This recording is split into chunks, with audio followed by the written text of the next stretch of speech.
родственниками, с сестрами перевезли в Турцию. Ему сделали 2 курса химии, переливания крови. И предстоит еще, да, наверное, долгое лечение.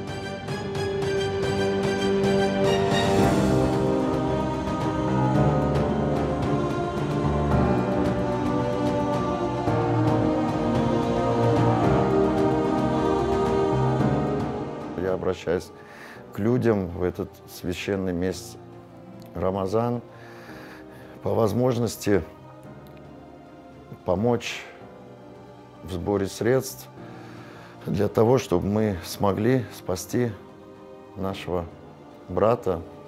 К сожалению, вот никто от этого не застрахован.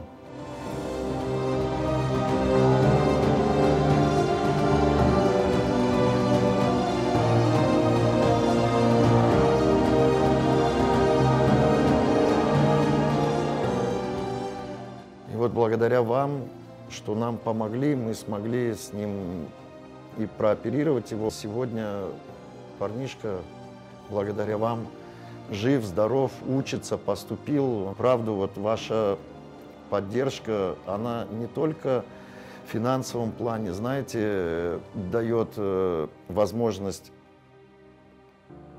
остаться живым.